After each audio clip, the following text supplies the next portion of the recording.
works much better. We need more military people around. You know, we know how to follow orders. How are you? Nice to see you. Hi, Gary Roughhead. Melanie Kindergarten. Hi, Melanie. Nice to meet you. Hello, could you all start taking your seats, please? Thank you. We need to get moving. Gary Roughhead. Nice to meet you.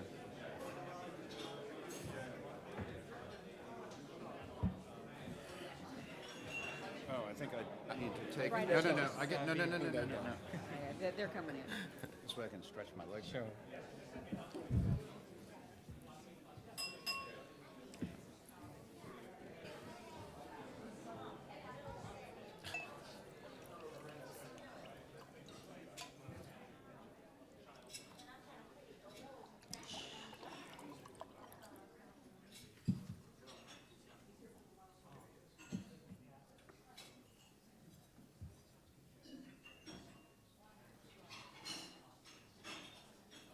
Until the West Boy stops taking the, there we go. Okay, this is our last panel of the day.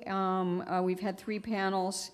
2 had panel chairs from Stanford and only 1 from MIT.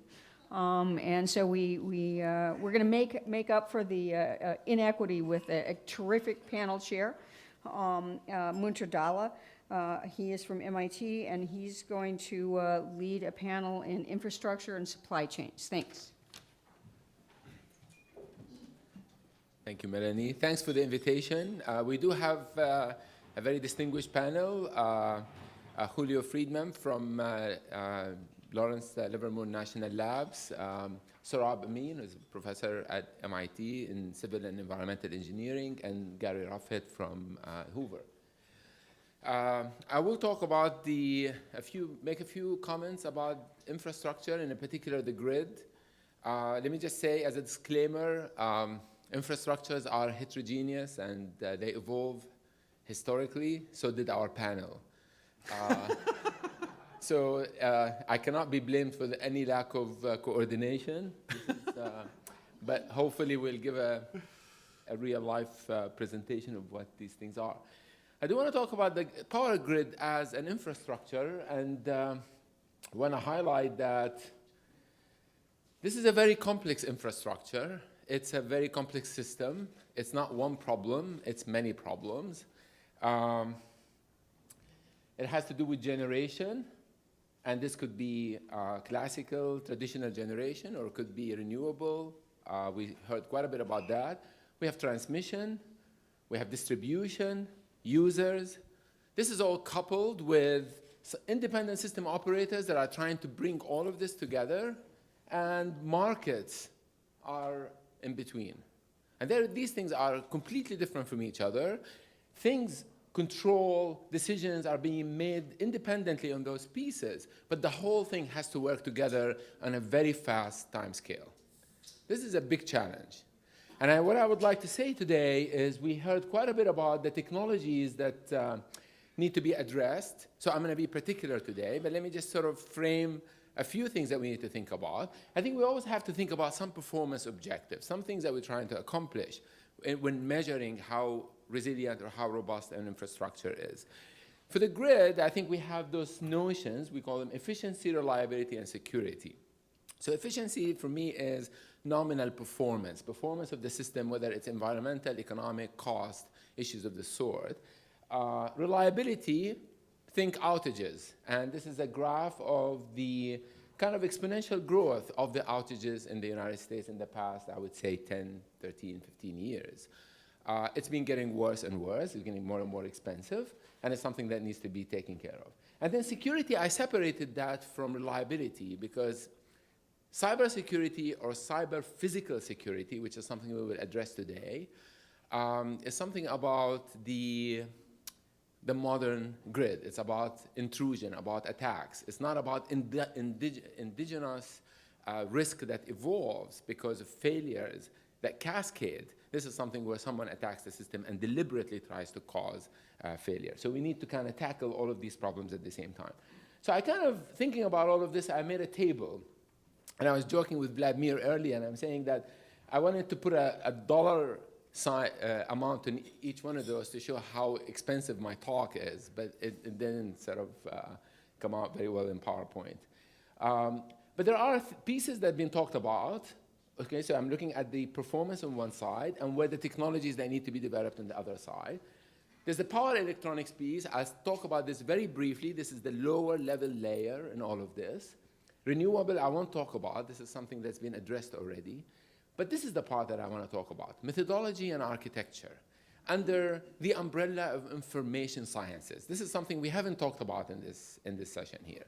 The information, the data that is being gathered, what are we going to do with all of this? How do we make decisions based on all of this? A lot of these problems need a framework in which we can address decisions in this very large, complex infrastructure.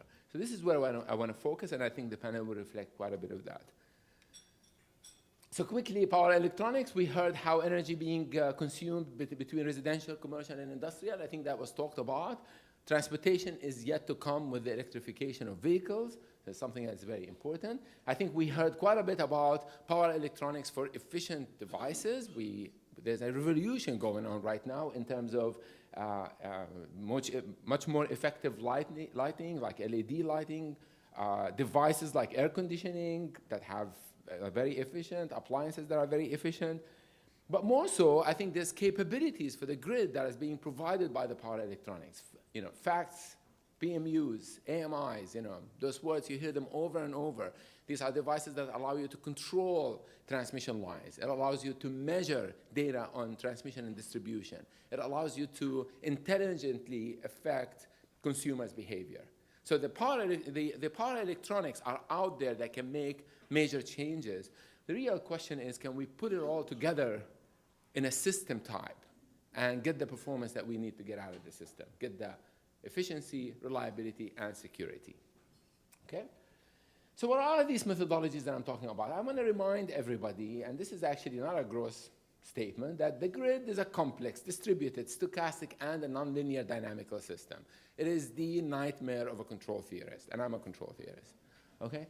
So to try to tackle this problem, I think the first question we need to understand is, what is the problem I'm looking at? Because if I want to develop a model, I need to answer the question, a model for what? Those are going to be different models. There's the joke that I give, it's not funny anymore, in my class. When I teach control theory, my first thing in the class, I tell them that we think of the 747 as an integrator. And people laugh, what is an integrator? Well, if you're a mathematician, it's just an integral. The whole 747 is an integral, okay? When we design the basic first control system, that's not what is implemented, so don't be scared when you fly.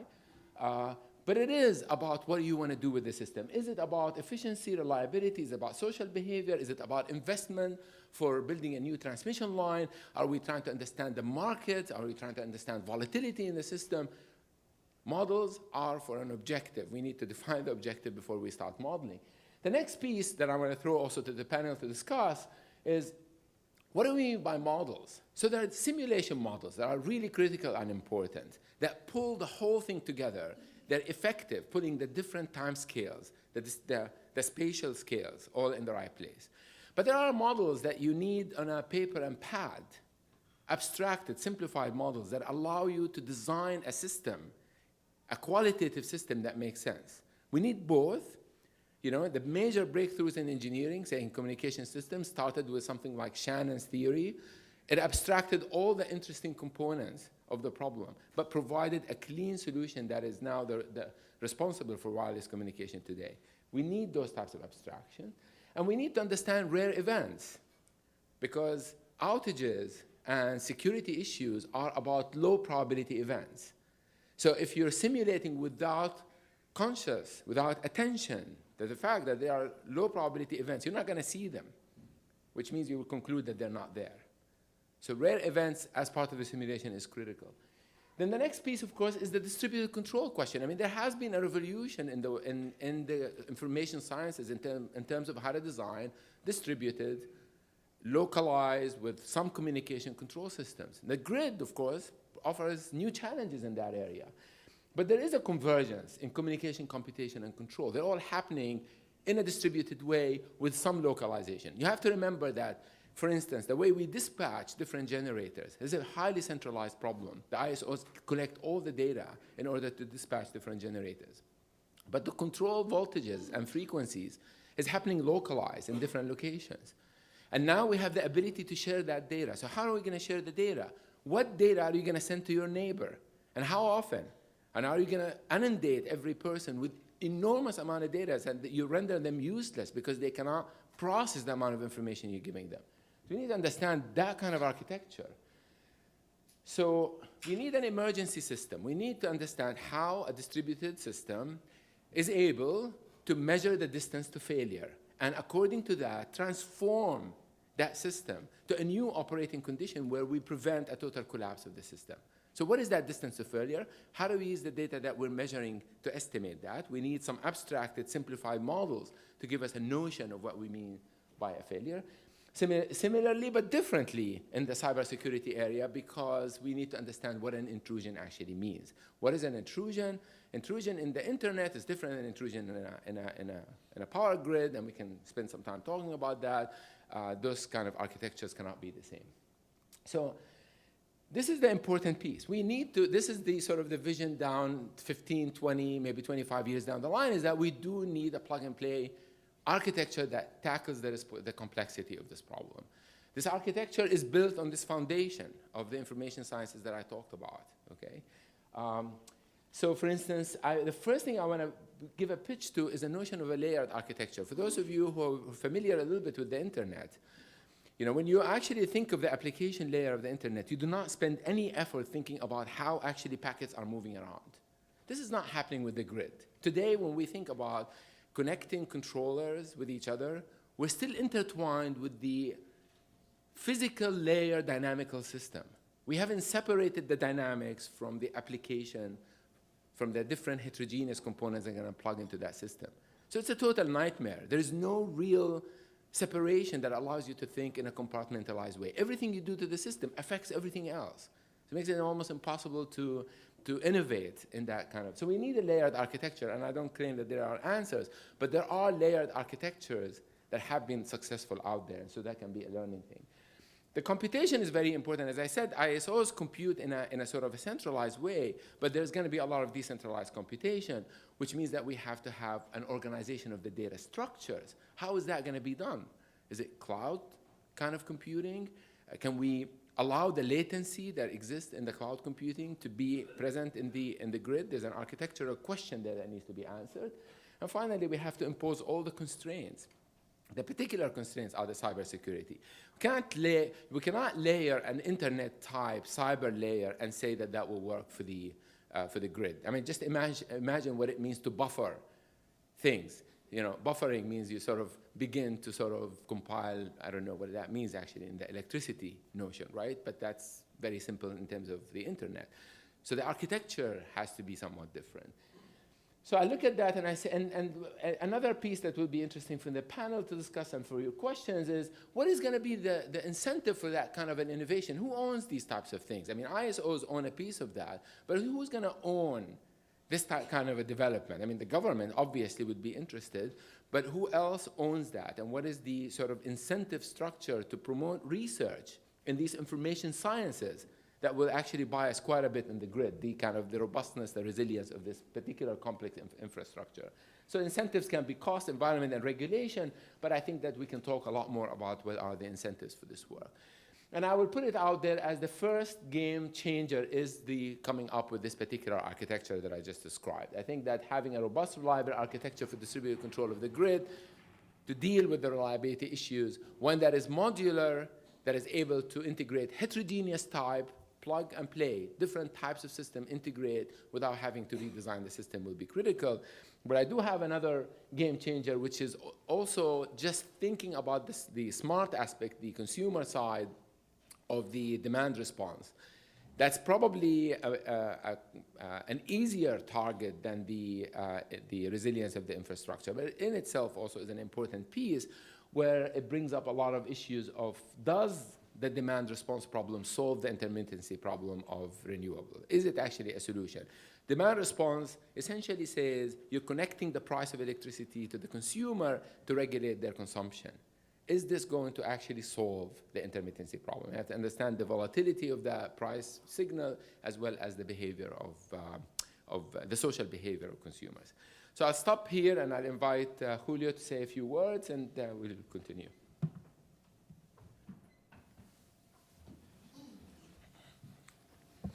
Thank you very much, Munter. Excuse me. And I'd also like to just thank both MIT and Stanford and the Game Changer Group for having me here. It's really an honor, and I feel extra honored to represent my other brothers and sisters at national laboratories. People think about universities a lot. They don't necessarily think about national labs as part of the intellectual wainscoting of the country, but we actually provide a lot of value, and we're a spinning reserve of intellect that can also be deployed on national problems. So I'm going to start with a real game changer, no slides.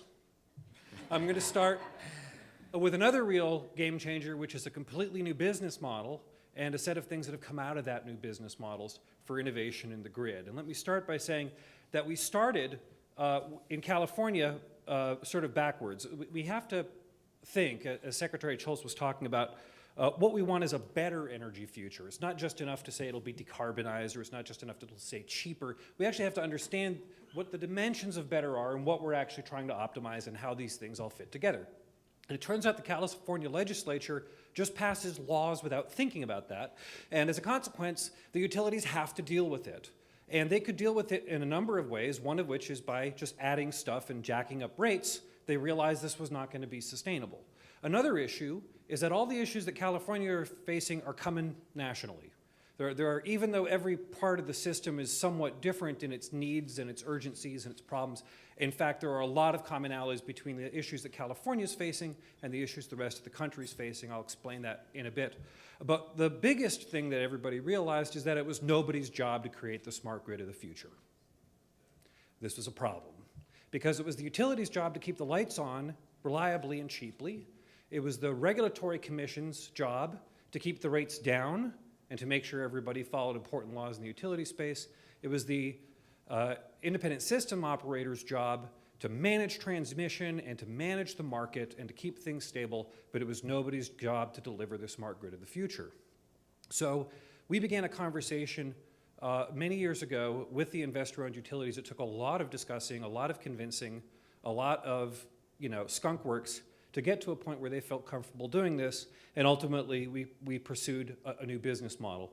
That was really aimed at dealing with a handful of issues. One of them is we just keep adding more and more renewables to the grid, and that has issues with intermittency and stability. Another one is, as Munter had mentioned earlier, there's this data tsunami that's coming our way. Just the smart meters in California, just the smart meters, make a Library of Congress of data a day. It is a huge volume of information, which currently is being archived, but not dealt with at all, not used, not managed. Another is the increased complexity of the grid. We now have distributed generation, rooftop solar, little fuel cells around the grid, this sort of thing. Imagine, if you will, that the cells in your body started making oxygen. That's what that's like to the grid. It's completely not wired for that today, and you need to think sensibly about how to do that.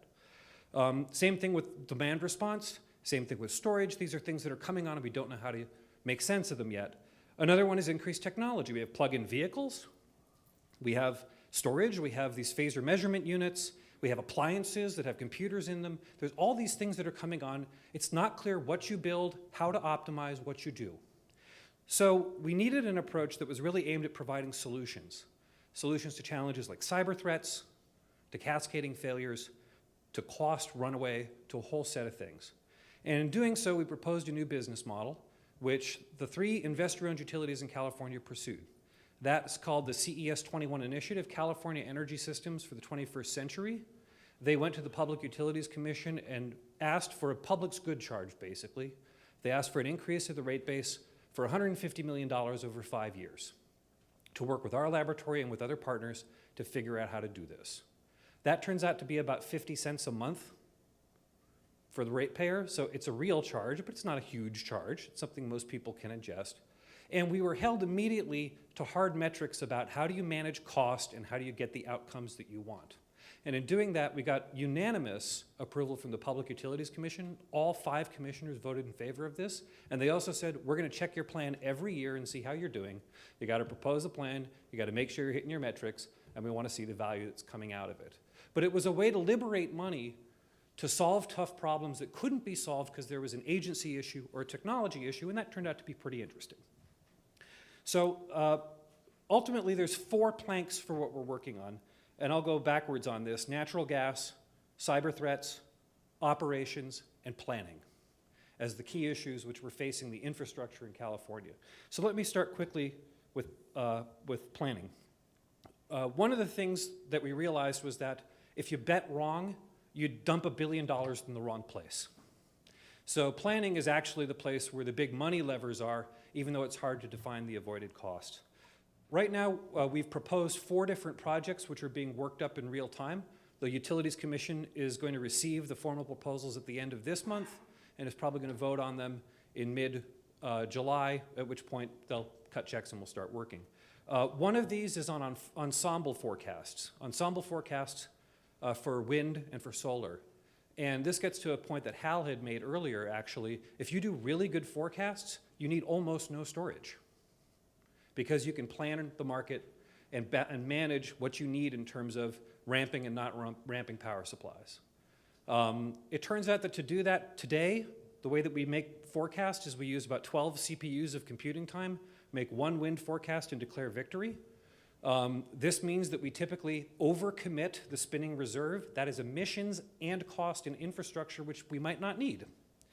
It turns out from looking at our models, and we're doing a piece of work right now that validates this, if you use about 8,000 CPUs, you can actually really squeeze the costs and really squeeze the risk out, both in terms of good days where everything behaves and you could do a good forecast reliably, or on the days where there's a huge uncertainty, you can book that in advance and make sure the reserves that are needed are present. That kind of estimation will probably save the ratepayers $500 million a year going forward from here. It's a over 10 years, not every year, but over 10 years, $500 million, a massive savings just from being able to make good forecasts. Another project is hydro forecasting. Turns out that you cannot use historical data anymore to make a forecast. That means that basically the Sierra doesn't hold water the way it used to, and that means that Southern California Edison can't price its long-term market bets anymore. So we need better models of hydrologic forecasting that's climate and weather integration, and that's a piece of data which we're pulling together in real time. Another one is new metrics. If you actually want to run the grid the way you want to, you need to create new regulatory metrics, and nobody knows what they are. So that needs some study. And so we're geared up to do this. I should also manage, there's a project that we're doing that's looking at the value of all non-generational options, the economic value. Non-generational options are demand response and demand destruction, microgrid islanding, different kinds of storage, and trying to understand where they are. The economics of storage are very hard. In about 6 months, we're going to publish the results of this work. But it turns out that you can get a lot of resilience without necessarily making a big investment. We also don't have any way, I think, in our study, and I'd be very keen to hear what Jim Woolsey has to say about this. We don't have a really good way of thinking about the economic value associated with extra resilience that you would get beyond what the minimum cost or operations are. So that's a dimension we're not touching on, but which is relevant to this discussion. Let's talk about operations for a little bit. 90% of grid failures start and end in distribution networks. So a lot of people talk about transmission systems, but actually distribution systems where the action is. It's worth knowing that most utilities in the country do not understand or have a map for their distribution systems. They don't actually know the voltages that are in them. They don't know where the cable is. They don't know where they start and where they end. I wish I could say that it was better than that, and if you pinch them, they'd give you a better story than the one I just laid out, but under duress, they admit that they don't quite understand things the way that they are. In this context, there's 2 projects we're going to do that work on that. One of them is the distribution modeling itself. In that context, probably the best platform for distribution modeling is one that Pacific Northwest National Lab has come up with. It's called GridLab D, and that's going to be one of the things that we're using. That's been a long-term investment from the DOE and a good one. We're also going to do the integration of the transmission and the distribution systems. Today, they're not actually modeled together. First you do the transmission modeling, then you do the distribution modeling. But as Munter was saying, the grid is one continuous piece of work from a genset to an appliance. And so we have to start building and building larger models to get that right, and that's part of the work. We also need to do real-time state estimation. Right now, state estimators are modeled on flight simulators from the 80s, and they don't do a good job. So there's a lot of guesswork in trying to figure out what the grid actually looks like. We don't have to guess anymore. In the stimulus plan, we put out, 3,000 phaser measurement units? People are buying more of them. That data is currently also treated like black boxes on airplanes. After the system crashes, everybody digs that data out and says, hey, what happened? We could actually be harvesting that in real time instead and avoiding the faults before they happen. But that requires, as Munter said, real telemetry of the data informatics as you go. It needs real rich understanding of the way the system can behave and what constitutes a regular versus an irregular signal, all that sort of stuff. So that's a big piece of the operations work. Talk about cybersecurity for a minute. We are wildly increasing the exposure surface of our infrastructure through increasing the amount of control systems that we have and things like smart meters, network buses, and all kinds of other things. And you don't have to be very adventurous or very creative to imagine ways that this could go horribly wrong. And so it's worth thinking about the cybersecurity complexity that we're getting ourselves into. We realized a long time ago, as did others, that sort of a signatures-based Maginot Line style defense doesn't work. You have to assume your system is already compromised. You have to assume your system's already affected. How are you going to manage it? How do you manage these persistent threats that are probably already in your system, from malware, from spear phishing, from supply chains, from whatever? Just to give you a sense of this, typically 1,000 lines of codes have 3 bad lines in them. We have control systems with millions of lines of codes. All of those are a potential vulnerability that can be exploited by somebody, willingly or unwillingly, into control of your system.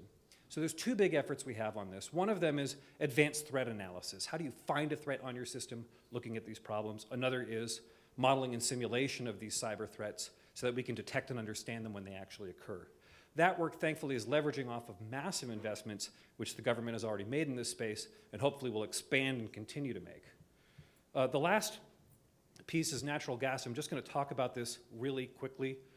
We found out in this that basically people don't know the state of their gas networks at all. They don't know where they are, typically.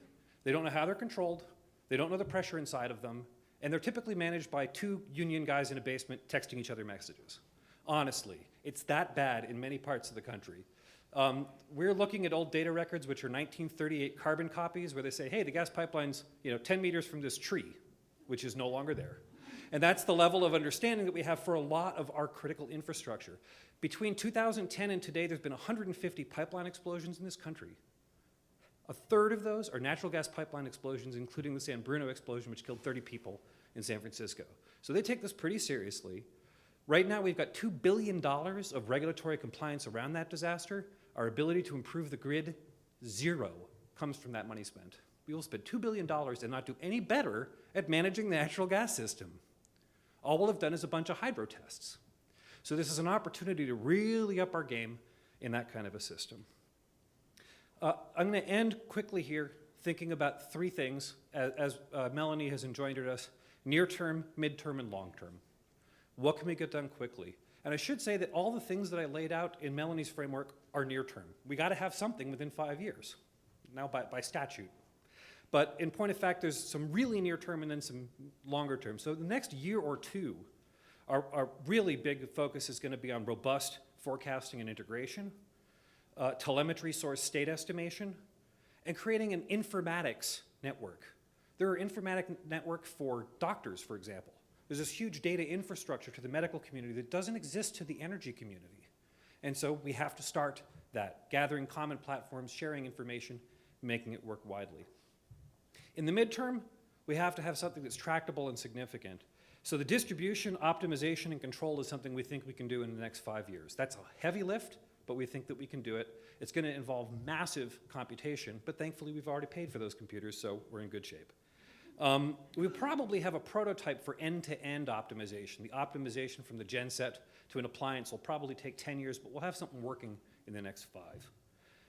Stochastic unit commitment, very hard problem, but we think that we've got the guts to land something that will allow the market to act much more efficiently and at lower cost on these problems, and also persistent threat detection in the cyberspace.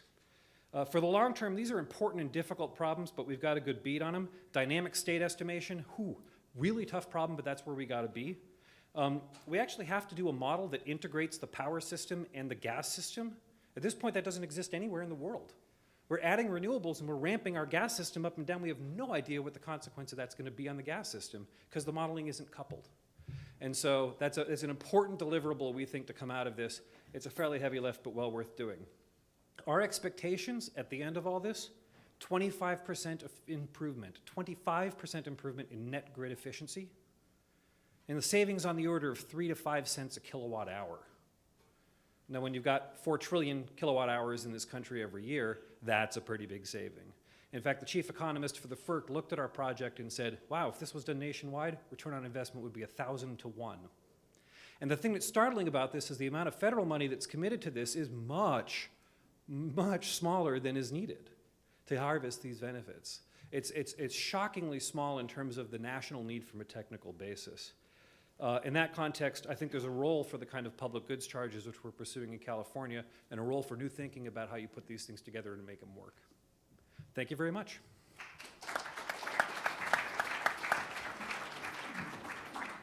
Next speaker is Professor Amin, who's going to talk about new techniques for understanding and managing resiliency in infrastructure. Okay, so the previous 2 speakers have talked about resiliency, and I'm going to give you some particular specific examples of what does it mean by cybersecurity in infrastructures and what can we do about it, what we can do right now and what we cannot do.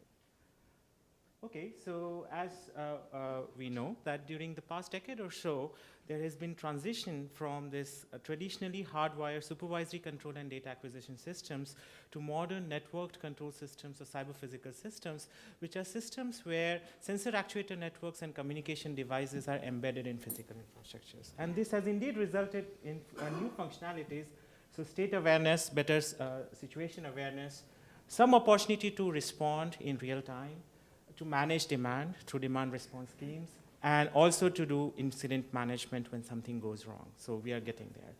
However, with this modernization, there is new threat channels which have been introduced through the cyber means. And these can be broadly classified into 4. The first threat channel is that due to the use of commercially off-the-shelf IT devices, if there is a software bug or a hardware malfunction which is there in these IT devices, these are now going to be inherited by the safety-critical infrastructure system. The second channel is the use of IP-based communication networks, and it's not difficult to show that these IP-based networks are open and vulnerable to remote accessibility. The third is the fact that infrastructures are managed by private parties, which are profit-seeking entities, and they have ample opportunities to misbehave and not act in the social good because they are private profit-seeking entities. And the last channel is the presence of large number of field devices which are closer to the consumer end and are prone to social miscreants and even selfish actions by the consumers. So the takeaway point is that these large-scale infrastructure systems are having this interacting cyber and physical dynamics. Okay, so now once we have realized this, we can actually go about modeling these threats in very abstract terms and then specifically evaluating these threats to infrastructure systems. The first is the class of attacks which I call as integrity attack, or the attacks on the trustworthiness of the sensor control data, where a malicious entity or an adversary is able to inject bad data into the system and then compromise some operations. So these are the integrity attacks which are present. These are indicated by A1 and A3 here. The second class of attacks are the attacks on the availability or on-time availability of sensor control packets. And if these packets are not received on time at their destination, then loss of performance can happen, and in many cases, loss of safety can happen. Okay? So that is actually the class of availability. And the third threat is actually the loss of privacy, or due to the presence of large amount of data, personal private data, which is being accessible by these utilities.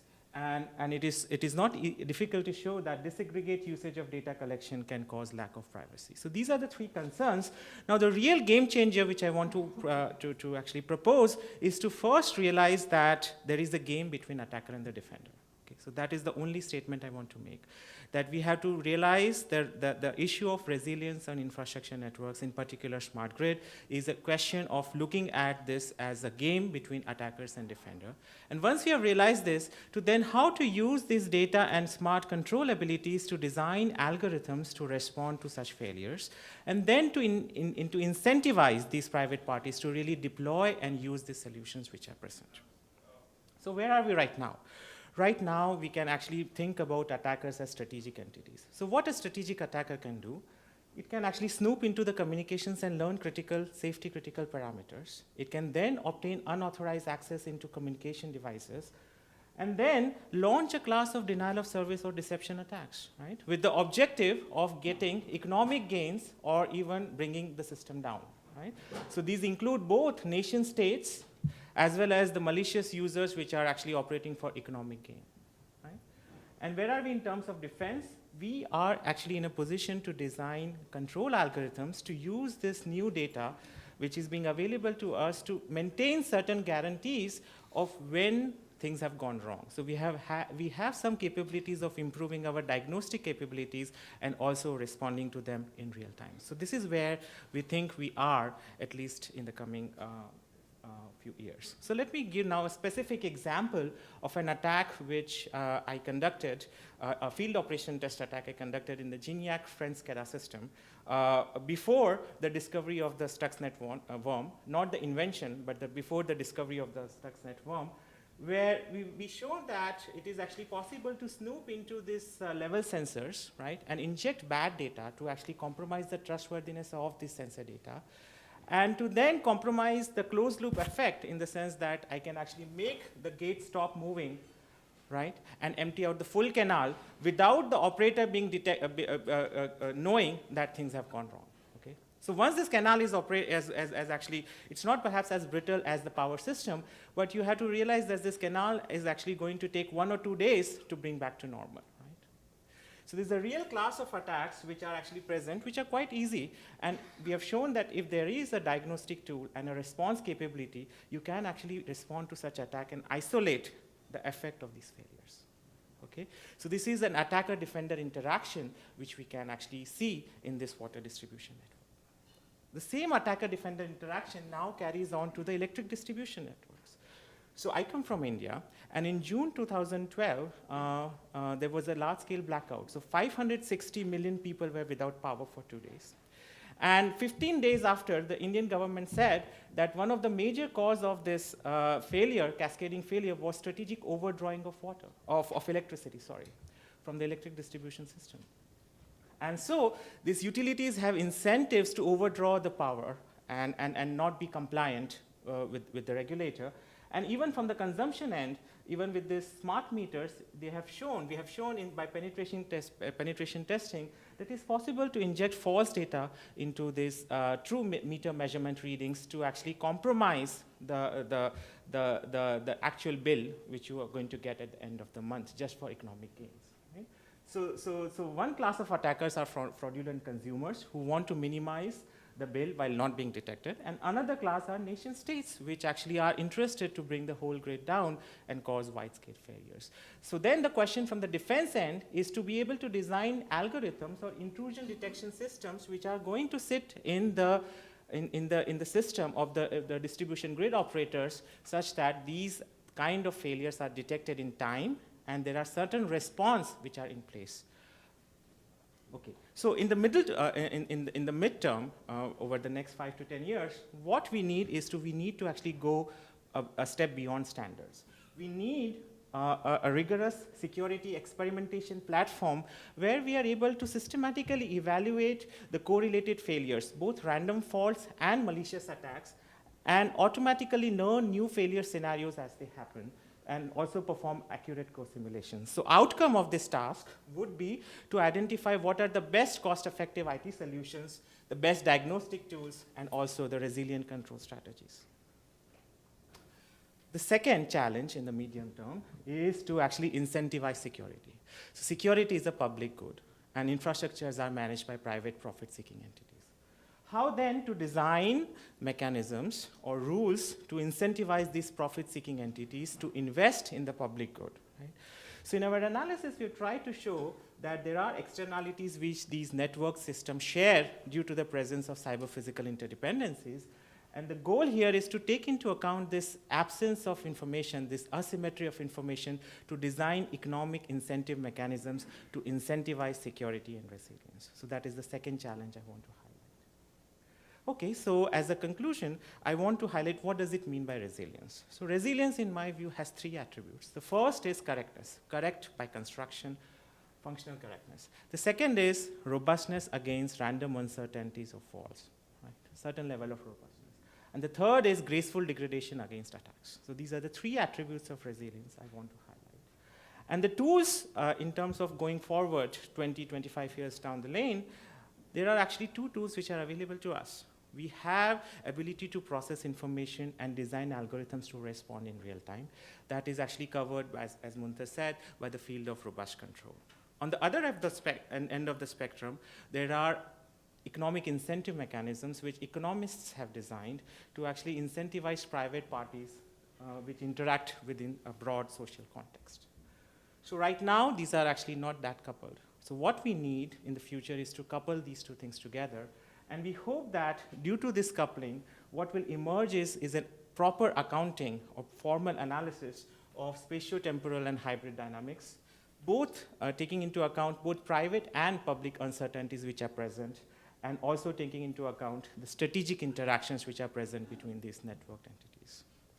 So there's only one final message I would like to convey out in the future is a proper combination of control theory tech tools, information processing tools on one hand, and economic incentive mechanisms on the other can enable to embed resilience at different levels of these smart infrastructures. Thanks.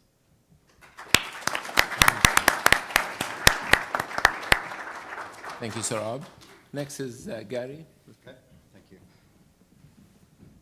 Well, I'm living the different perspectives of the energy imperative today.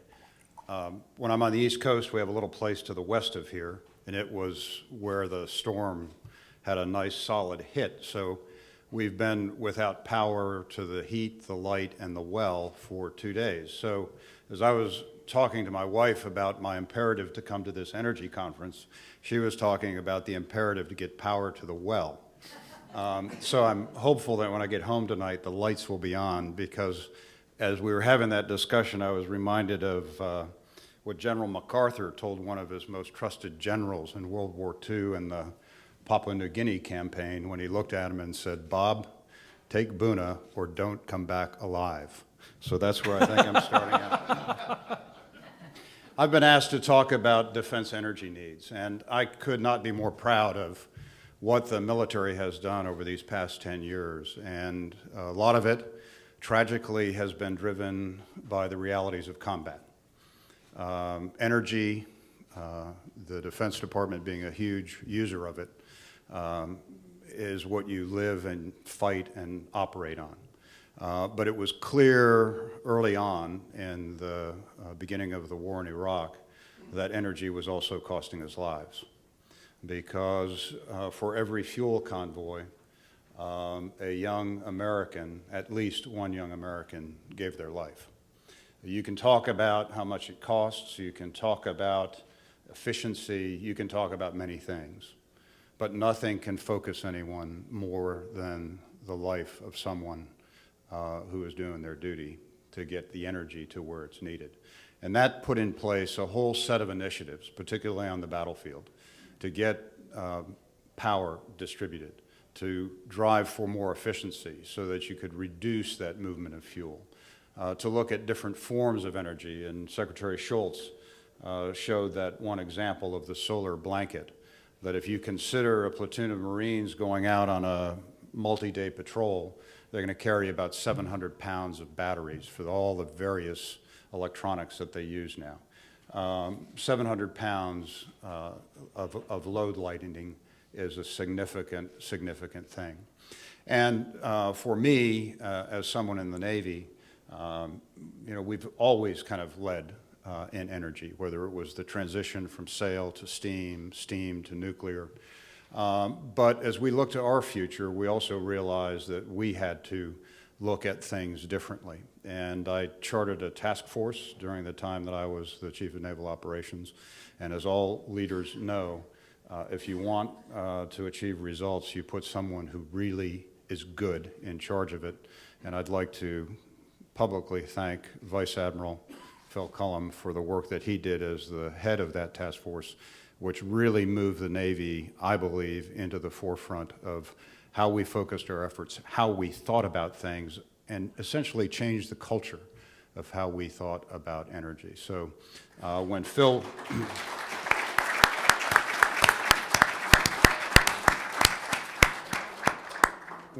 was leading that task force, he had 2 stars. Now he has 3. So I'd like to think that that had something to do with it. But we expanded into solar. We really pursued efficiencies. We went down a path on biofuels that no other military service had done. We wanted to see if that which we had could adapt to those alternative fuels. We set some very aggressive goals. We became the first service to go supersonic on biofuel. We steamed a task force on biofuel mix, and it was a huge success. So we know that at least in the Navy, that which drops in from alternative sources, we now know what will work, and moreover, we have a methodology and a process. But what I'm here today to talk about is what does the military need in the future? And I'm not going to get into a lot of technical detail. My thoughts are rather general, but I think they're important not just for the military, but beyond, and how we look at public and private efforts as it applies to our nation's energy needs. There's no question that the military is going to be in a very lean period, probably for at least a decade, is my best estimate. And a lot of the motivation that we had to look at things differently because of the combat operations, that will go away. So the time is different than what we have been in the last 10 years that has allowed us to move very quickly forward in some of these energy initiatives. I won't dwell on sequestration and the continuing resolution. I think the cacophony over that is enough. But let me just give it to you in very practical terms for what it means to the service that I know best, the Navy. The design of where the Navy was pursuing its initiatives in 2013 was really focused on efficiency. Because if you look at the times that we're in, the inventory in the military is going to be about the same 10 years from now as it is today. So that which you have is what we'll be dealing with. So we have to be able to drop things in. But we know we have to become much more efficient. So in the case of the Navy, on the operational side of things, they budgeted about $338 million for energy efficiency initiatives. I don't have the real numbers, but I'm getting good nods from Phil, so I think my intelligence is still quite good. And then on the shore side, or our bases and our infrastructure, it's about $534 million. And that was all geared toward efficiency. So we run into a little bit of a problem when you get into sequestration and continuing resolutions. You can't do a new start. So all of those new buildings, all of those energy efficient structures and things that we wanted to put in place of that 534 can't be done because it's a new start. On the operational side of the 338 million, putting into ships and airplanes and submarines, those are normally done when that very complex machine goes into a maintenance period. We have now started to cancel those because of the constraints of the sequester and the CR. So those efficiencies aren't going to be done. And so it's very easy to look at dollars, and it's very easy to look at how much money is being spent. But it's a much more complex problem. And, you know, as I look at it, because of the budgetary situation that we find ourselves in, we may lose nearly $1 billion that the Navy alone wanted to put into energy efficiency. So I think that as I look to the future and what does the military need, I would submit that we need a structured, disciplined, budgetary process that's based on a long-term strategy. And my experience has been that we haven't had that in about 5 years, and we're paying the price for it. I talked about most of the things that we have being in the inventory already. So what is it that we want to be able to do? We want to reduce cost and increase endurance, all driven toward efficiencies. We want to be able to distribute the power so we can get away from those fuel convoys and the losses that come from that. We want to be able to lighten the load even more for those, particularly in the ground force, who are out and about and will only become more dependent on electronics as we go forward. We want to pursue alternative fuels that will give us, that will cause there to be less volatility in the prices, because just in the case of the Navy, $1 change is $30 million cost to the Navy. So if you can dampen out that cost, that's good. And then we want to enhance the resilience of our bases wherever they may be. We've all been captured by drones. I promise not to talk as long as some have talked on the topic in recent days. But I would submit to you that as enamored as we have become with aerial drones, we haven't seen anything yet in the underwater world. And there's going to be a huge, huge demand for safe, long-duration power for autonomous underwater systems. And it has to be shipboard safe because they'll live in submarines and they'll sail in and out of submarines and other ships. So I think that's going to be a very important area, and particularly when we get into the Arctic.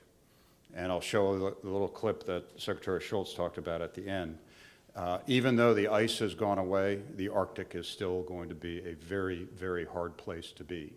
2012 was the least iced Arctic. It was the stormiest Arctic. And it's dark most of the time, so unmanned systems up there, I believe, are the path that we have to be on. I really do think that we have to have a much better Department of Defense or military or public-private arrangement or scheme.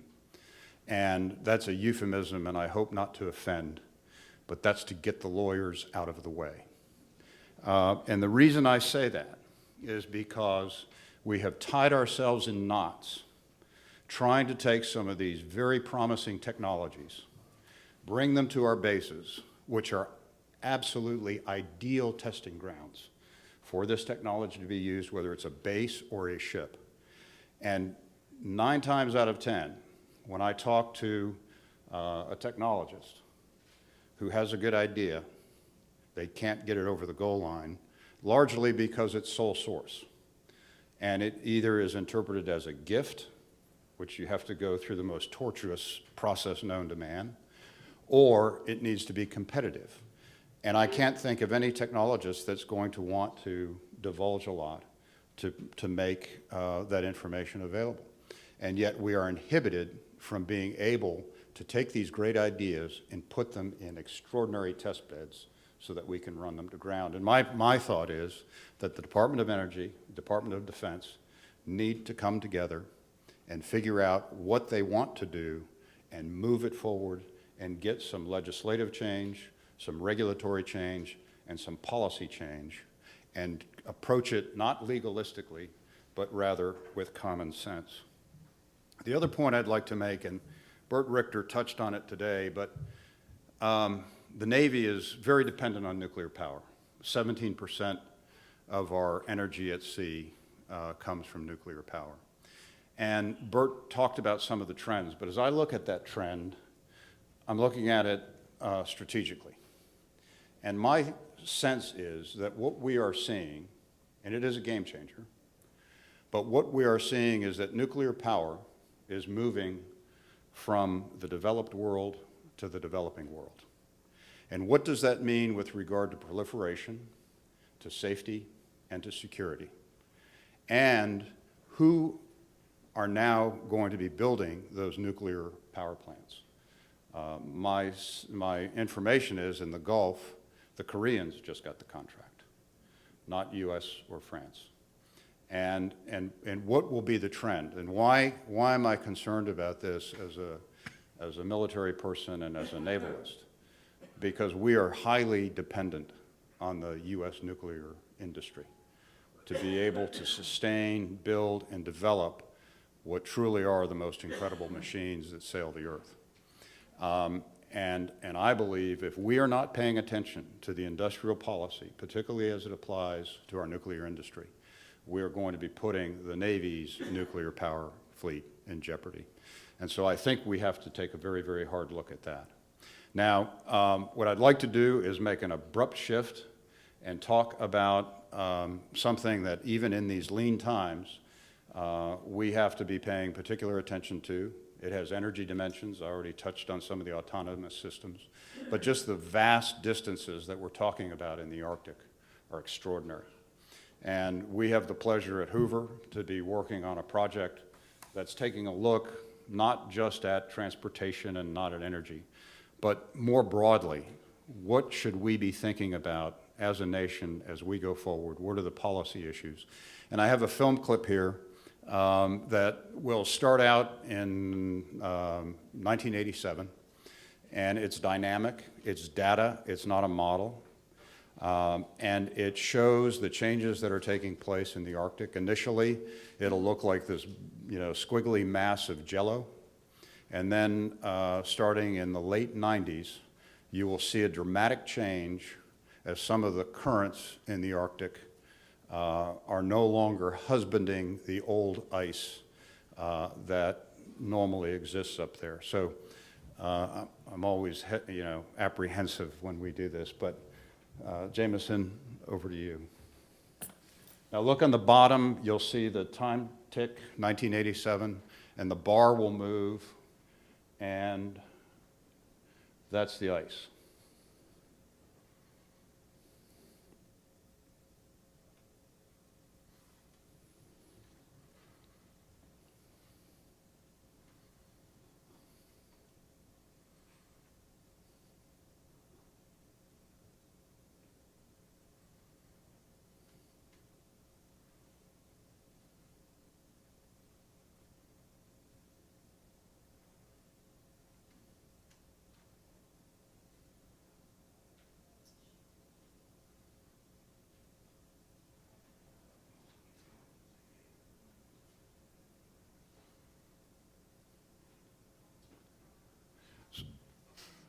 That was good. I hadn't seen that one before.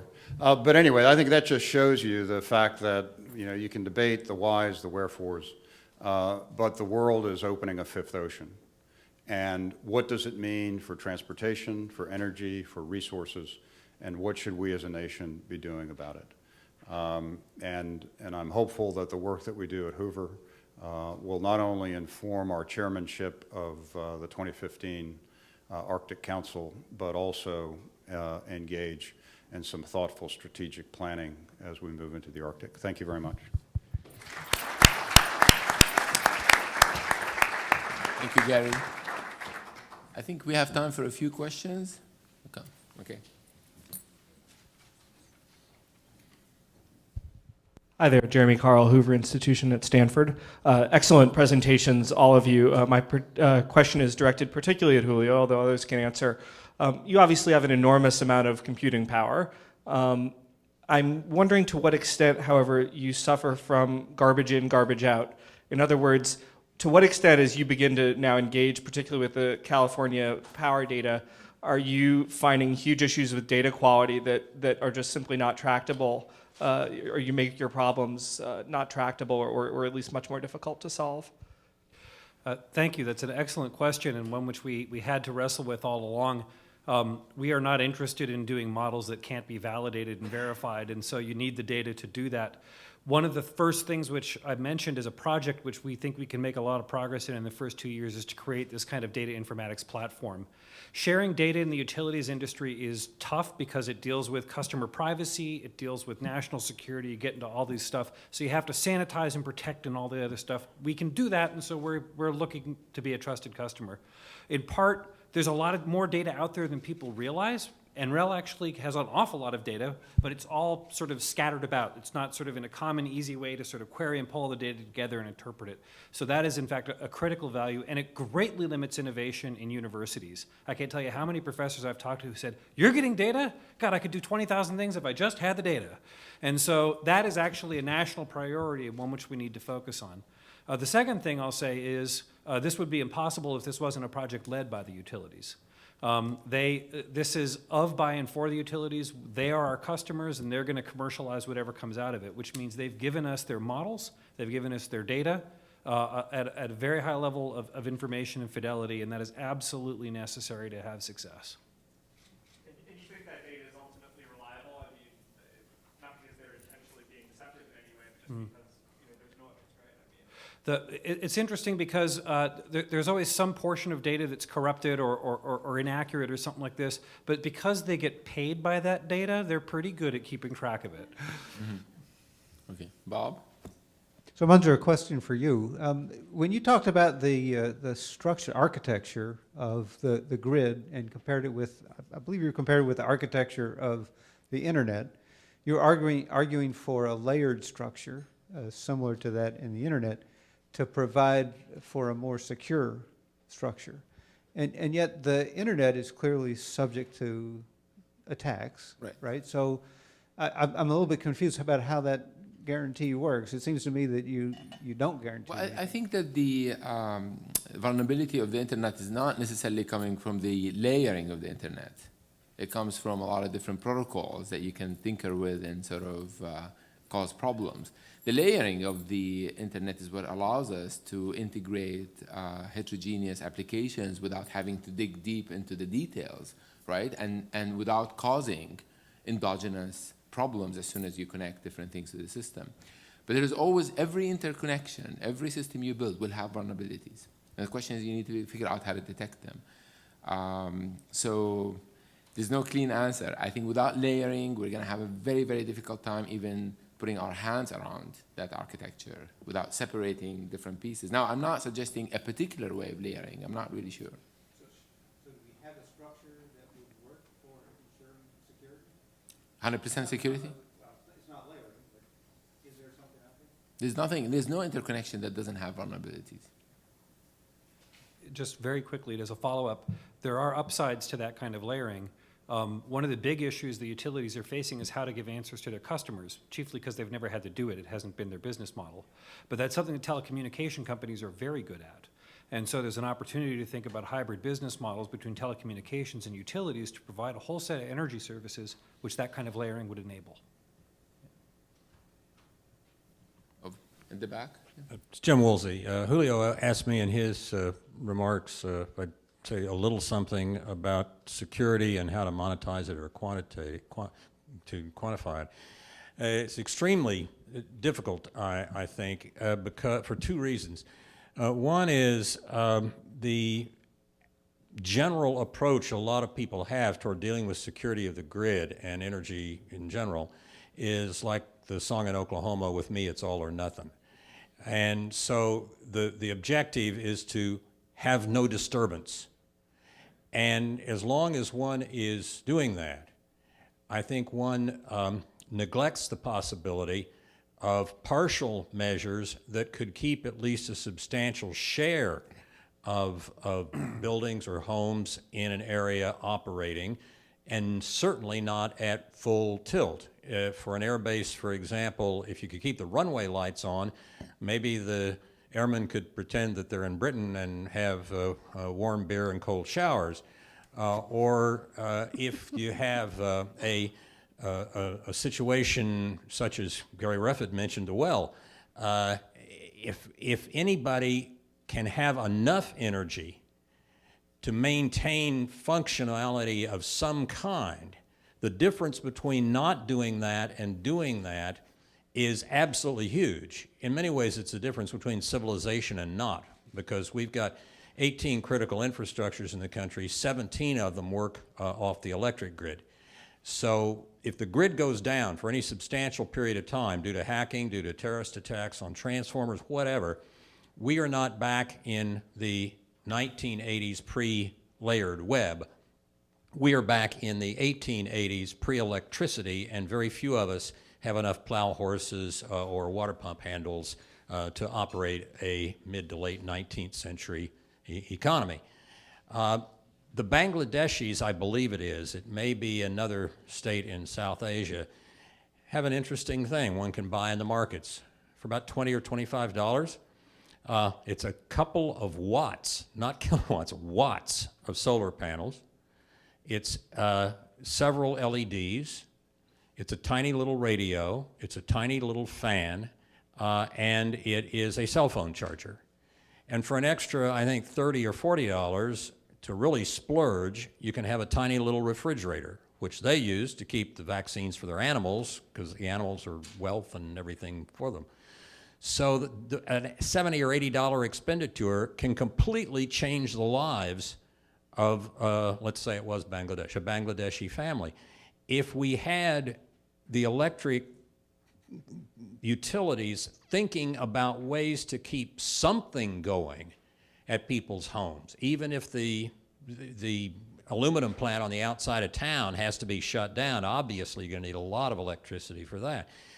But if they could give up on the all or nothing notion and keep some things functioning, that's the difference between being able to solve the problem and being many people in very, very total despair.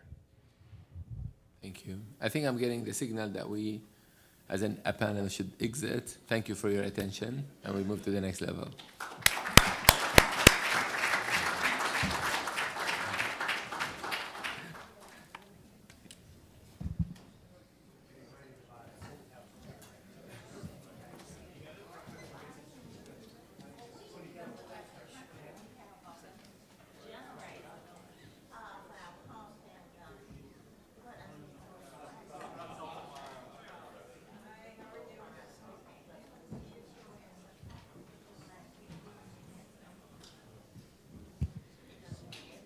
Thank you all. This has been a long day, and I don't want to say we've saved the best for last, because there have been fantastic presentations.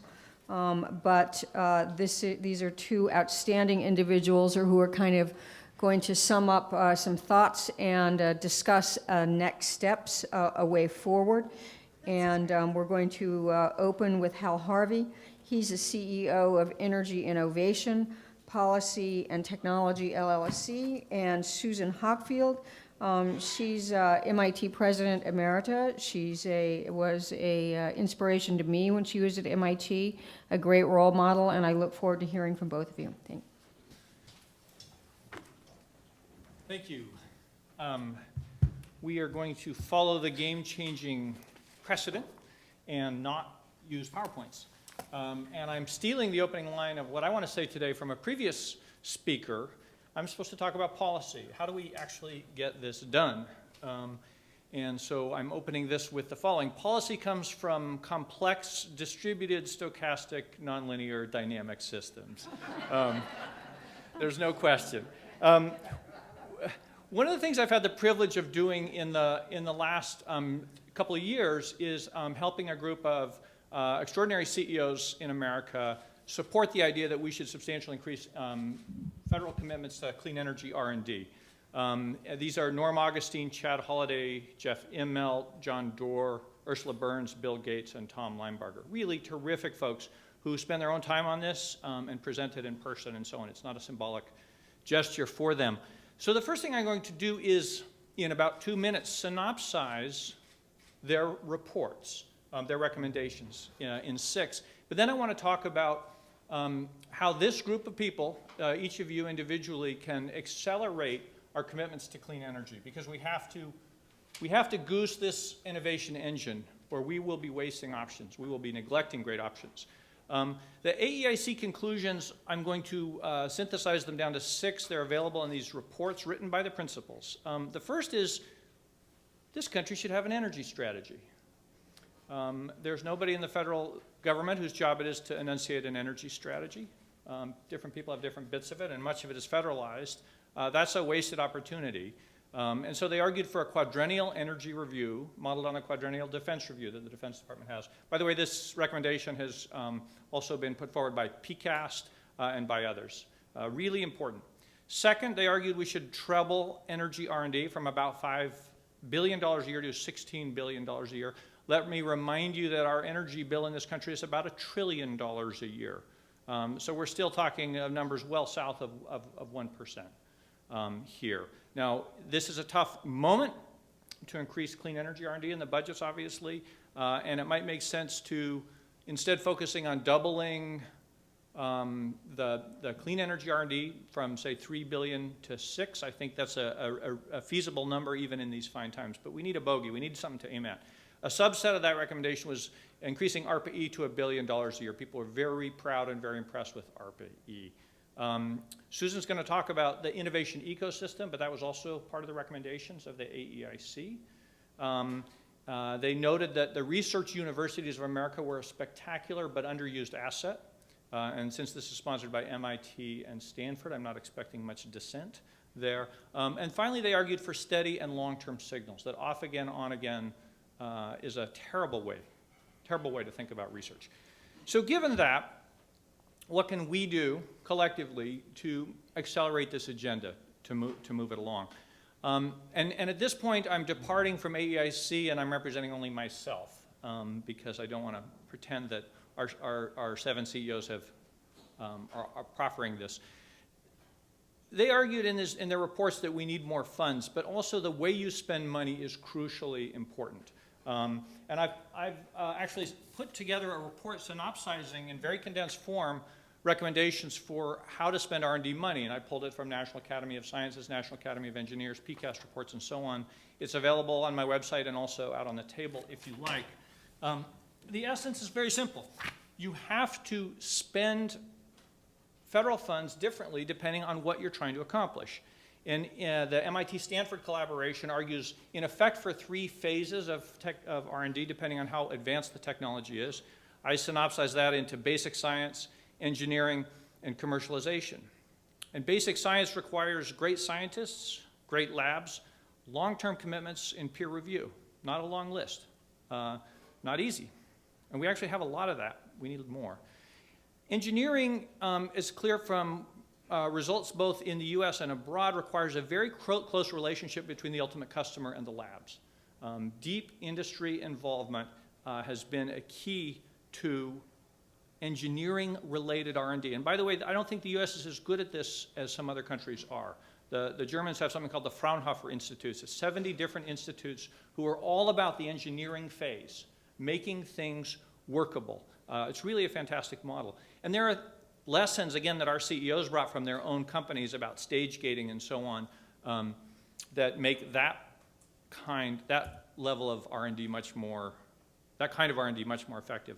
Finally, commercialization requires a large, steady demand signal, ideally a price-finding demand signal. By that I mean don't specify, like a feed-in tariff, a price that you'll pay forever, but use a reverse auction to find the price. But steady is crucial.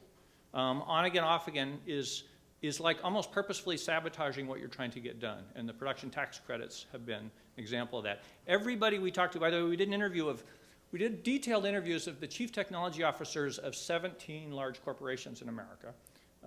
That report's also out on the table. And they said again and again, steady demand signal informs every part of their business. And if you neglect that, you're not really in the R&D business. All of the systems require tolerance for failure and a way to talk about failure. And this is part of our duties, which we have failed at. We've not done a great job. And all require a great innovation ecosystem, which I won't get into right now. Now I'm going to add a few more political ideas. If you get the substance right, and we have to get the substance right, we cannot simply argue for more money, but if we get the substance right, you still have to make the case politically salient. And I would offer as the first rule, avoid fratricide. Just because you love nuclear doesn't mean you have to bash wind, and just because you love wind doesn't mean you have to bash nuclear, and so on. We're a very small community. We're well represented here by expertise, but also quantitatively. And so if we're out here beating each other up in front of people who are not engineering geeks and not science geeks and not energy geeks, we're actually undermining ourselves. So rule number one, avoid fratricide. Number two, avoid this silly idea that technology innovation and policy are divorced from each other, that you can get there just with innovation or you can get there just with policy. It's preposterous. I could expand on that, but I'm going to presume your silence because of my filibuster. I don't have to. A lot of people do that. We don't need policy. We'll just innovate our way out of this. I will argue here there's not a single major energy technology in America that didn't come from federally sponsored R&D or federal or state guarantee of return. These things are welded together. If you look at combined cycle gas turbines, or fracking, or lighting, or coal-fired power plants, or certainly nuclear power, or energy-efficient windows, on down the list, they came from these partnerships. We shouldn't be shy about that. These things go together.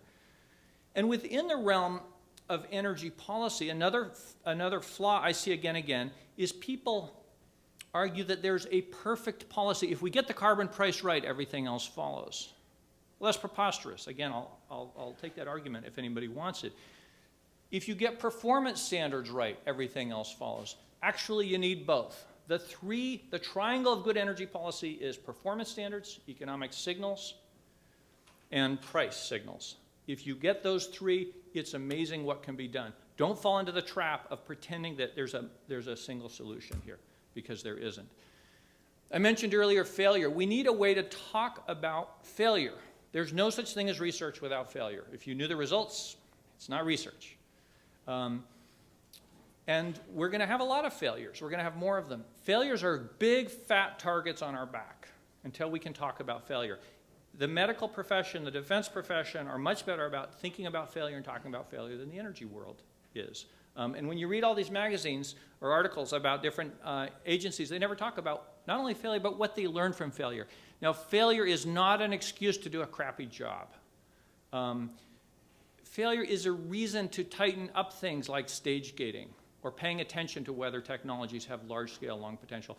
I recommend for your consideration the Quadrennial Technology Review put out by the Department of Energy, which talks a lot about stage gating and what kinds of criteria you look to advance energy systems.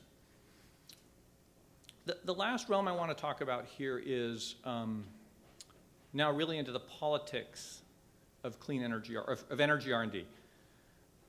The good news is most Americans love technology. Most Americans are pro-technology. And most Americans, if you look at poll after poll, think we can invent our way out of each of our energy dilemmas. The bad news is these are not deeply important issues for them. Nobody cares that much.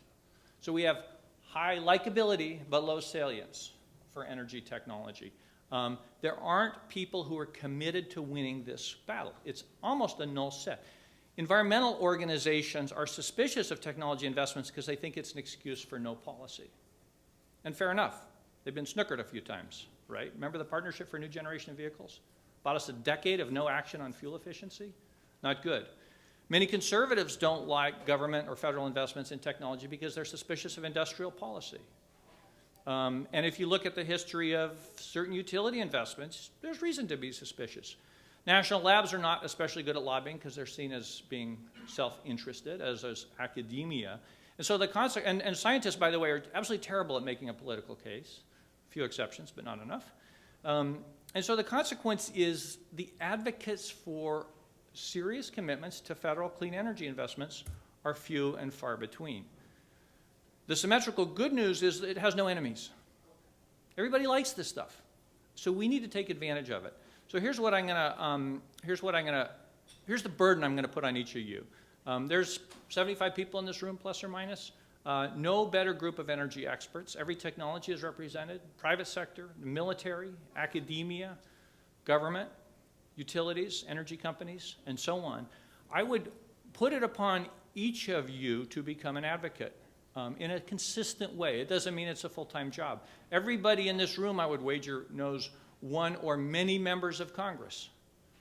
Everybody in this room has had conversations with the media. Everybody in this room has a rich network. You need to employ some fraction of that network to make the case for clean energy innovation. And remember the rules. Don't use it as an opportunity to push your little technology or to kill somebody else's little technology. Push the idea that we invent our way out of the future, that it takes real money, not that much, still below 1% of our sales, but it's still real money. And push the idea, too, that, as Norm Augustine said, if your plane is overloaded, if you have a budget with too big a deficit, you don't solve that problem by sawing off the engine, right? And surely innovation and R&D is the engine of our energy economy. Tell stories when you do this. I mentioned a bunch of technology success stories. They're fantastic ones. Members of Congress, human beings, are much better cognitively able to understand something if it's part of a story than if it's just a bunch of charts and statistics and graphs. Toward that end, one of the things we've recently done, and we're going to do more of these, is a bunch of case studies with short synopses and then more descriptions about low-E windows and high-efficiency gas turbines and advanced diesel engines and LEDs and so on. Those are also available on the American Energy Innovation website. Tell stories. People love them. Arun, I was talking to a very senior Republican on the House Science and Technology Committee. He told me the single best day he's had as a member of Congress over his whole career was when you came to his district and talked to him about technology and showed him, I think you took him to one of his labs or something like that. People want to see stuff. They want to understand the implications. That's part of what we have to do. We need to do this on a daily basis. Just make it a habit. That presentation by Admiral Roughhead, am I mispronouncing the name, or is that was terrific. Having the military as an ally here gives this a kind of depth and reality that we cannot get otherwise. And the military's commitments to clean energy R&D have been spectacular. And the military method, remember who invented DARPA? And then it became ARPA, and then we invented ARPA-E as a consequence. There's a lot there to work with. And then finally, I would say set a bar and stick to it. You can use the AEIC bar of trebling energy R&D, or a more near-term one if you prefer. But if you, Tom Friedman always says, if you name something, you own it, right? And one of the things we have to name is a serious goal and go after there. It can't just be more. It's got to be a specific goal and what they're after. So I'm going to wind up, but really seriously encourage you to take this on as part of your recommendations. We got to feast here these last day, and we get to regularly on these technology stories. And I love this stuff. My commensurate obligation is to translate and relay to decision makers whenever I get a chance. We've got to be smart about policy. We've got to speak up. So, thank you.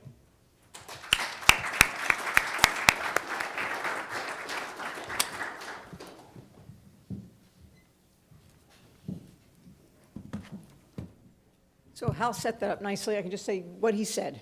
I agree 1,000%. I just want to give, capture a few kind of closing thoughts here.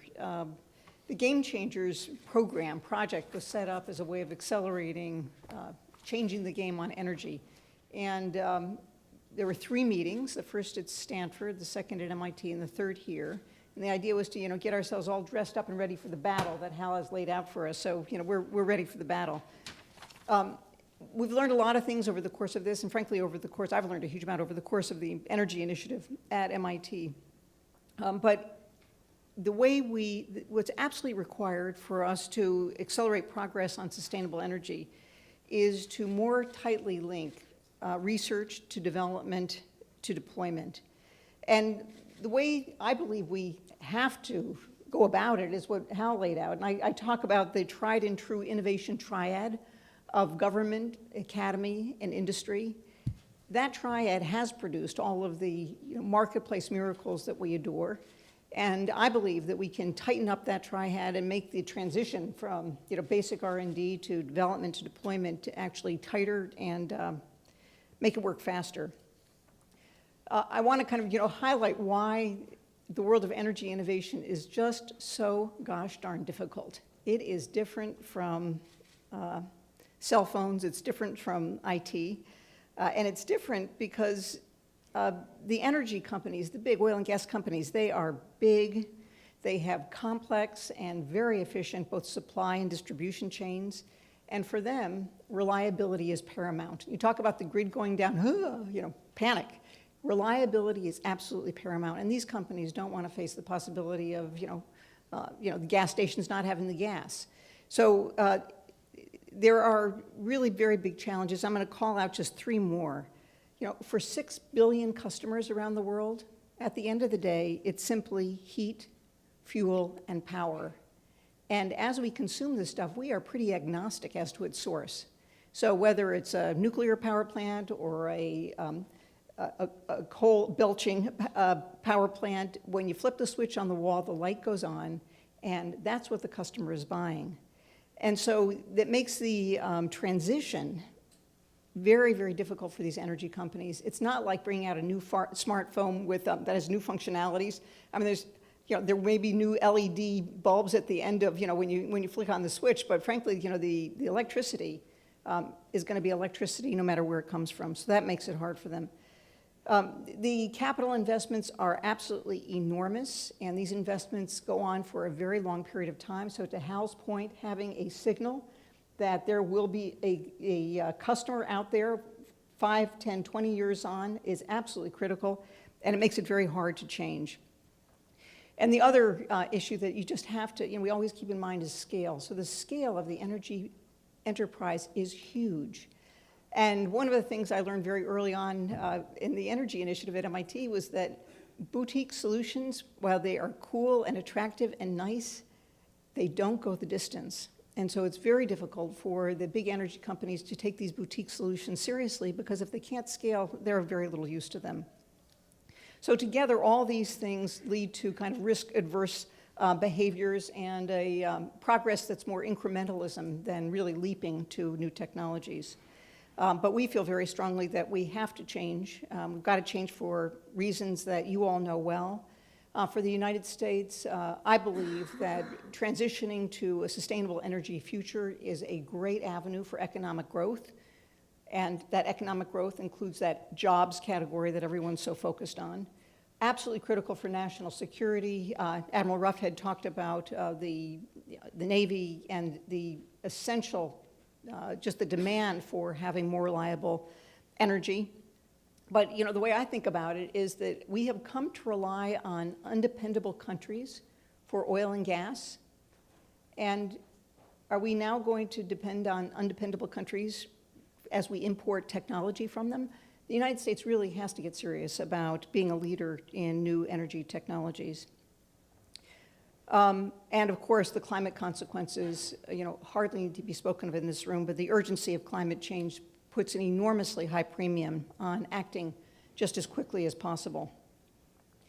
Over the last couple of years, I had the privilege of getting a deep dive into American manufacturing. I co-chaired the Advanced Manufacturing Partnership out of the White House with Andrew Liveris.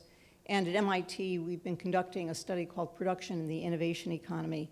And I have to tell you that the recommendations out of both those perspectives on manufacturing perfectly fit the energy sector. Here in the United States, there's a new calculus around manufacturing. The weights of the different cost elements have changed. So labor, materials, and energy for both transportation of goods, but also for power, have changed. And now energy costs loom much larger than they did a decade or two ago. The persistent high cost of oil is driving manufacturing one direction, and the fantastic opportunity of low-cost domestic natural gas really creates new opportunities for U.S. manufacturing. The recommendations coming out of AMP and that are soon to come out of PI are, very much the same as we think about how to move to a new energy environment. The first is education and training. I would say at the university level, we're doing pretty well, but we can do better. In terms of research universities, I think, there are a lot of research universities that are jumping into the energy technology fold if they're not there already. But we have huge needs at the community college level and the K-12 education level, just in terms of providing the workforce that we need to sustain cutting-edge industries. Something that I alluded to before and Hal talked about, actually just alluded to, long-term capital. We have got to figure out how to advantage long-term investments in capital-intensive industries. Right now, I mean, if you think about, you can put your, however much, $100, $1,000, $1 million into software and make your money back in 4 or 6 months. That's great. Or you could put that same dollar into, or dollars into an alternative energy, or another area that's near and dear to me, biotechnology, and you've got to wait for 10 or 15 years before the money comes back. We really have to figure out how to privilege long-term investments for capital-intensive industries in the United States. And the third, I think really important recommendation that's come out of AMP and PI, and we're hearing it here again, is to tap the great potential of the U.S. innovation system. And this is, again, this triad of government, industry, and business. One of the recommendations, one of the most important recommendations coming out of the Advanced Manufacturing Partnership is to develop manufacturing innovation institutes, or hubs, so MIIs or hubs. And these are private-public partnerships that bring together industry and government and the academy around technologies that we really want to accelerate in the United States, and figuring out how to fund them and how to bring the right people together so that industry and the academy are working side by side to speed the transition of great ideas into great actions. So let me close with 2 lessons from the MIT Energy Initiative, and I'm sure that Stanford learned the same lessons from GSEP. The first is what we've been talking about, is building new models for university-industry collaboration to speed R&D, research, development, and deployment. One of the things that is at the very heart of the MIT Energy Initiative is industry partners. And what we learned, or what we assumed when we set this up, that the knowledge that the industry partners have about the marketplace, that knowledge is absolutely invaluable as we're designing research projects to meet the marketplace. And the crosstalk, the sharing of information, the acceleration of development of technologies, I don't believe we could have achieved in any way except having our industry partners right up really close to us, and that's been a boon. And that's how I don't think MIT or Stanford would disagree with the idea of bringing industry closer to the academy, but let's just say it is not common across American universities. And I think that Stanford and MIT really set a model for bringing industry and research closer together. The second is this reconfiguration of government academy partnerships in these innovation hubs. It happens on our campuses, but also the kind of interagency collaboration that Admiral Roughead talked about. There are fantastic opportunities for the Department of Energy and the Department of Defense to collaborate, and I'm delighted to have heard over the last year or two that those collaborations are increasing. And we saw the value of those collaborations at a small scale in the Energy Initiative, and we need to move to large scale. The third thing that we learned from MIT, and I have to tell you, this is, I think, our secret and most powerful weapon, and that's the enthusiasm of young people today. The students at MIT, I can describe as nothing less than lunatics about a sustainable energy future. I gave up following how many more thousands of students were members of the student-led energy club. The last time I checked, it was over 3,000. Who knows what the, Melanie, you probably know what the number is. 4,000, But the incredible ambition of our students, their creativity, their commitment to these things is a resource that, I have to tell you, I fear that we are drawing on insufficiently. So for us all as energy future leaders, I think we have a big responsibility to the next generation to actually begin to, draw out the plans for the avenues and where the highways are going to go, because we've got an army coming along who will be happy to march along them and make many of our ideas reality.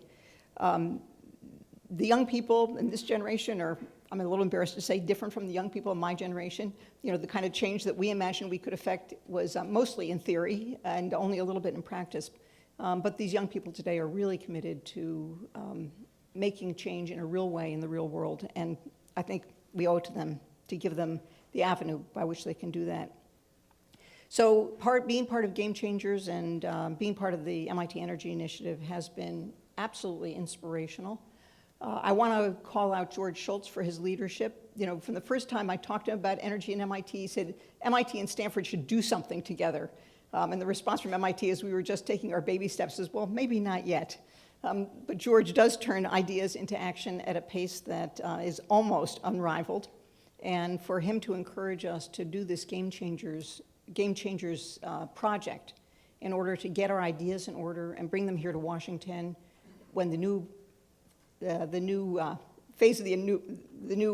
renewed administration is just taking form was absolutely a brilliant idea. And I'm delighted that we had such great stories to present to all of you today.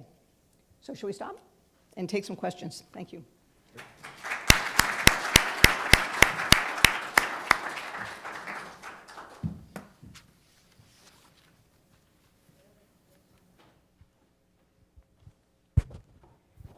Hi there, Jackie Crespo from Cassidy & Associates. Mr. Harvey, I was hoping you could elaborate on your price signals versus economic signals, just because you would preface that with actually having a carbon price, and they kind of sound like the same thing, so I just...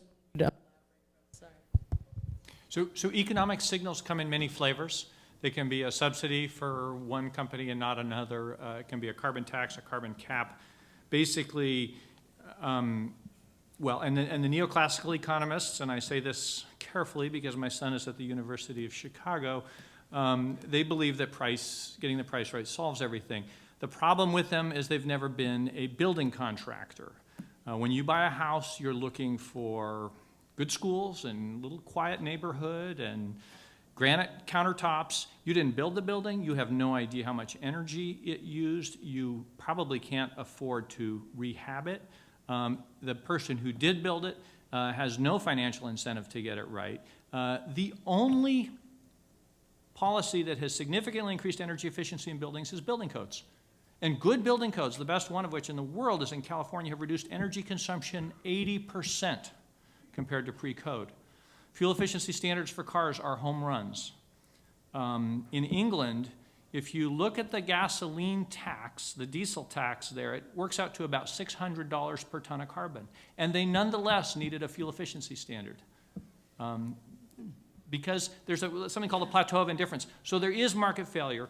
Well-designed performance standards are fantastic for sector-specific things. Motor standards, lighting standards, they get the job done. They have saved far more energy than all the economic signals put together. But when they're coupled with economic signals, they're really potent. Because for years we asked auto manufacturers to increase the fuel efficiency of cars. We caused gas prices to drop as a consequence by reducing demand. And so you're sending this mixed signal to the consumer. Build efficient cars, but who wants to buy them? If you do them side by side, you get this amazing technology innovation.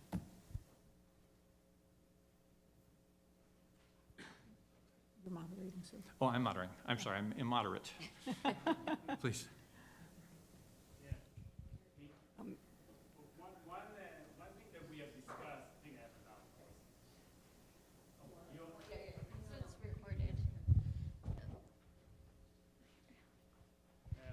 now. One thing that was mentioned is the availability of other resources for energy production. Water is one of the main resources that there is an increased interest in water consumption and withdrawal by energy production. That could be a main theme for the coming years. I think these are interlinked very intimately. Can you comment on that? And anybody from the panels? Yeah, I'll start, but Hal, I'm sure will have something to add. It's not just water, it's water, food, and energy are closely linked, and You know, when you think about deploying some of the energy resources around the world, it's water prohibitive. So China has a lot of natural gas. Their ability to exploit it is going to be limited by water, which is just not in the neighborhood. And certainly all of the concern around fracking in the United States has to do with, frankly, you know, it's not that the fracking pollutes the water, it's what you do with the water as it comes out and how you clean it and how you do that in a way that doesn't compromise your water sources. The energy food dynamic you see around biofuels, and so, you know, we talk about a systems approach for the grid. We really need a systems approach for energy. I emphatically agree. And it actually, you know, thermal power plants have huge water needs, even though they return the water. They change it, and they got to have it cold. And even central station solar, you have to wash those things. Maybe they can fix that with compressed air someday. But you're exactly on point. Doing these as a system will be far more efficient. And unbeknownst to most of us, coal is a huge consumer of water. Washing. Yeah. Invisible to most of us, but we need to consider all these dimensions. Mr. Harvey, the two things you said, we need a national energy strategy and we need to not commit fratricide. And I would, I worked at the Department of Energy, and the technology programs at DOE are organized to promote fratricide. It is the Office of Nuclear Power, it's the Office of Fossil Energy, and the Office of Renewables. And efficiency is embedded in the renewable office when largely you're talking about the efficiency of fossil fuels. And and you just said you need a systems approach. When you're organized around fuels, one, you're competing for the same appropriate dollars, okay? You get industries, powerful industries, promoting their industries and those offices. And you can't do a systems approach to your research. And I like Susan's construct. Either heat, fuel, and power makes a lot more sense to me, or end uses, so that you can get a systems approach to your energy. So that's one point. So we're kind of, our Department of Energy is organized to promote exactly what you say we shouldn't be promoting. And on your national energy strategy, I'm not sure that our federal government is organized we basically have a post-World War II government structure, and we are in the 21st century. And so I'm just wondering if the AEIC has looked at those kinds of things. I hesitate to advocate moving boxes around, but I've worked there. Structure and process are important, and I think we're kind of organized all wrong. So I was wondering if you all had any thoughts on that. Well, you know, one of the political shibboleths is that you can either do something substantively or organizationally, but not both when you come to Washington. I don't know the answer to that, but I would say with soon to be, I hope, Secretary Moniz, the man knows DOE. DOE has actually had an amazing 4 years. Not everything's gone perfectly, but there has been a lot of progress. So my hunch is that what the Secretary is going to have to do is not necessarily formally move boxes and open those battles up with Congress, but do it informally. Let me suggest one. A pair of ways to do that. One is by setting the right goals. The Quadrennial Technology Review has specific goals in it. These tend to be system-wide goals, and you can't meet system-wide goals if you stay in a silo. And let me add to that, you know, heretofore, most of our advances in energy efficiency have been advances in device efficiency. Better windows, better lights, better motors, better air conditioners. The big frontiers now are in system efficiency, and they are dramatic. I mean, nobody knows how far they go. I spent a day at GE Global Research and got to see some of the stuff they're working on with system efficiency. And it is mind-boggling, and it's absolutely terrific. When you think about the whole building, when you think about clean sheet designs for cars, when you reimagine industrial processes, you're in a whole different innovation territory than you were back at the device level. The academy needs to learn how to teach this because it's very complicated. The labs need to learn how to work on this. DOE is going to have to get out of its silos to get there, but whether it's done formally or informally, I don't know. It all breaks down in appropriations. Yeah, so. RBE is a good way to ARPA is really terrific, yeah. It's goal-driven, which is really neat. Do you want to, No, but, nothing to add. Julio? Thank you both. I have a question for the both of you, but with special emphasis to Hal. You'd mentioned the quadrennial energy review and this recommendation that's been made by AEIC to do it, and with PCAST as well. There's a challenge in this in that for the Defense Quadrennial Review, the defense owns the mission. If for Department of Homeland Security review, Homeland Security owns the mission, but the government doesn't own the mission of energy delivery. It's in the private sector, and so it's very, very difficult to get access to the data, to engage the stakeholders in a way that still gives you a real quadrennial energy review. I just wanted to have your thoughts on what do you think would be the substantive components of that and how to execute it. There's a larger problem also, which is that in terms of where the locus of energy activity is not in the Energy Department by itself. So I thought we were going in a different direction, which is where do you seat this quadrennial energy review? And the recommendation from PCAST is to seat it in the Department of Energy with the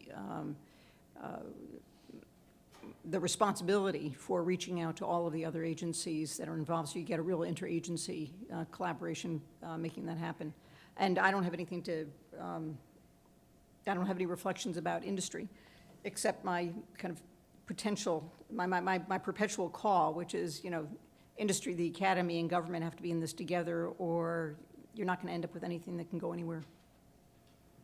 So I had one hope which was dashed at the beginning of the Obama administration, but it was kind of interesting. Remember when Obama came in, he had slightly south of $1 trillion to spend on the stimulus. And a lot of money went into clean energy R&D. And they tried to structure a little rewards program in the DOE that if states adopted a real strong building code or good utility regs, they would have some cash. And the states went nuts. It was a funded mandate, not a mandate, an option. And they said it was a violation of states' prerogatives. So most energy policy in America is made by the states. They set the building codes and they set the utility regulation. 60% of the carbon in our economy goes through pipes and wires that are regulated by the state utilities commissions. And I don't see this Congress federalizing our grid or our building codes, simple though that might be. So then what do you do? Well, the possibility that I'm leaning toward now until my hopes get redashed is a race to the top. The states that have gone furthest with energy efficiency standards are the ones that are serving their customers the best. Wow. California families save an average of $1,000 per year because of energy efficiency. That's a big number. And so let's just push farther ahead. You know, California's already, I'm going to sound like a partisan, California has already signed all the contracts it needs, plus a 30% buffer to be 33% renewables by 2020. There's no reason we couldn't get to 40%. So if you take a number of states, and there are a number out there now, and you start delivering to their consumers the advantages of saved money and the advantages of clean technology, I think the others are going to want in. My favorite political moment on energy this last election was when the governor of Nebraska or Iowa, Nebraska, came out to try to save the production tax credit. And he didn't do it because he's a raving green, right? He did it because wind is so important. Iowa, sorry. Anyway, so instead of browbeating the states into this stuff, let's just set up a competition where they really want to be part of the winning team. Have we exhausted everybody? I think it must be cocktail hour. Soon. Oh, yes, of course. We have our wind up. So thank you very much for the opportunity.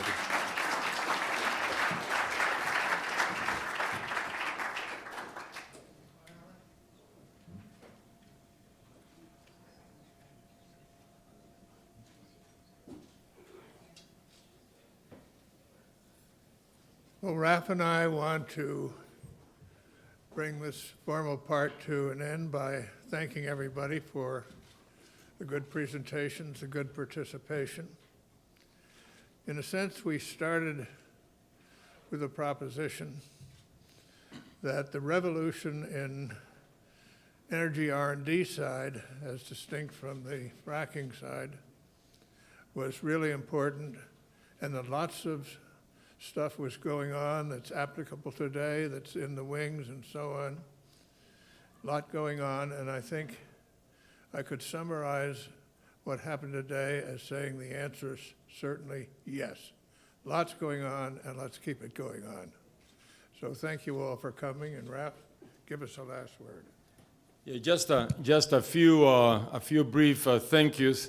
The first one is I would like to thank Susan Hockfield. Susan started the Energy Initiative back in 2006 at MIT, and has been a tremendous success. And I really appreciate how she moved MIT in that direction, how much MIT has helped the energy sector. So thank you, Susan.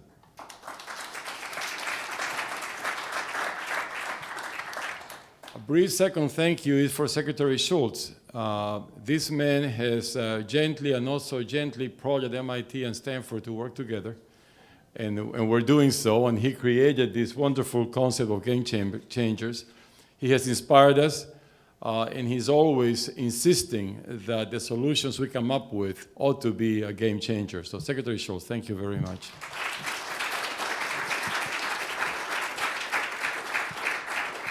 And just one final thank you, and I need to say this because she's going to come and tell us about the reception later. I want to thank Melanie Kenderdine for organizing this whole meeting. And Melanie, now come and give us more instructions. They're very easy. The cocktail party is right outside and to your left. So thank you all very much. I know it's been a long day. I think it's been fabulous. I've learned a lot. I hope you have too. Thank the Wilson Center. Yes, it's been terrific. Thank you very much. Thanks. Thank you.